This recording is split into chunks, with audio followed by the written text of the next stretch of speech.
What up, YouTube muscly folks? Today's workout is a bench press Windler 531. Less boring but big workout. Meaning I do my overhead press sets for assistance after I do my main work sets on bench. Heaviest set here pictured is 180. I think I got 10 reps. Some would say I got the 11th rep, but I don't count those some would say reps. I only count the for sure reps. Also, for the record, don't do like all of my reps now. I make sure that they're clean all me reps. I don't allow I don't do any force reps. I don't do too many intensity techniques like drop sets right now. I'm really kind of it's very easy, as you can see right here, for me to like grind out endlessly with high intensity. So I don't benefit as much from pushing myself to higher intensities as some people do.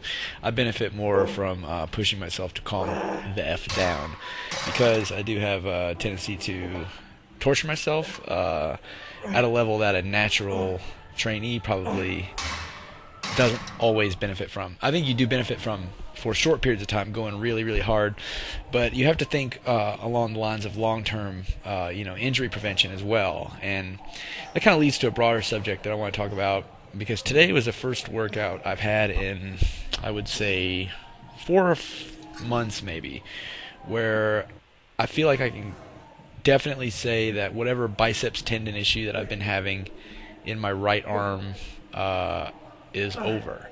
And what's important on this is it really got bad enough where I had to completely quit doing curls institutionally. Also, in my personal training job, I had to start favoring my left arm when carrying plates for clients. I had to, just in a lot of different ways, kind of avoid the 2 or 3 things that would aggravate my biceps tendon. Now, while I was doing that, one of the things I learned, you notice here my, compared to older videos, my overhead press form, I have much closer grip in terms of my hands.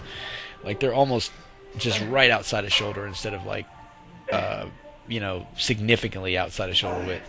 So that change actually has taken pressure off that biceps tendon. That's the main reason I did it. Also because some big time overhead pressers advocated that particular grip. So I started going for that grip, and I got 135 up last week for the first time in my life, a new PR on overhead press. I think largely because of that that form has allowed me to take pressure off the biceps tendon. I think somehow having it arms spread out further, maybe that weight is able to actually get further down. You're able to kind of flex your bicep more at that angle, and then it kind of drags on that tendon, or the weight is able to pull down that tendon. So like ultimately, regardless, that's a me thing, not really that relevant to everybody else. The most important thing on that, though, is that in general, I was able to heal that injury, basically. I mean, it didn't turn into an injury because I was able to heal it while still doing my workouts by avoiding exercises that specifically aggravate it, and also generally cutting down certain things that are like obvious grinding torso volume on triceps. Even if it didn't hurt, I still cut the intensity down. Like, there wasn't going to be any tricep drop sets when I got that weird tendon, even though it's the other side of the arm and it doesn't seem like it affects it. It's like, did something else I do too much with those arms affect the other tendon too, and now it's just a matter of time till that starts. If something's aggravating you in that arm, it's a symptom of some activity that's caused it.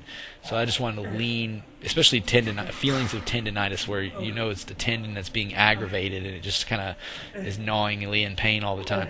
Now, if you get a doctor tells you you're injured and you need to stop doing exercise on that particular joint or range of motion or whatever it is, and you got to avoid it. I mean, you got to follow your doctor's orders. But for something where it's like, it's kind of like an overuse thing that's starting to develop, and the instructions on it, if you were to get any, are just going to be to kind of avoid activity on that and whatever, then it's better to just kind of try and work that range of the motion out of your workout routine, but difficult, intense exercise everywhere else as you can, so that you can continue your program, continue telling your body that it needs to maintain all of the results that you've gotten so far without it wanting to rewind, maybe muscle gains, and that gives you a whole other problem too, even with recovering from an injury. Like, it doesn't help to recover from an injury if all the other muscles around it begin to atrophy. In fact, that makes it harder to recover from the injury because now you've got all these muscles nearby that are not as strong as they used to be, and they can't hold the body part in place. It's much easier to heal a back injury, for example, if you have a really strong core than it is if you have a weak core. And not only do you have a back injury, but you're furthering the injury sitting, at work in a chair wrong because you can't keep your core contracted, or all these other things that cause, back damage and stuff. So ultimately, I was working around that tweak, and I feel today like it's gone. I'm not gonna jump out and start aggravating it again right away. I think I'm gonna favor more compound movements over things like doing curls at all for a little while. Like, maybe if I feel like I needed to do curls, maybe I could do a couple more bench presses or a couple more rows or something more useful. Because ultimately, I think that it's easier to auto-regulate and realize that you're cruising towards an injury when you're doing big movements than it is when you're grinding away these little isolation movements, if you're natural like me. Anyway, appreciate y'all watching. Like, comment, subscribe, and I appreciate all of your time. Peace.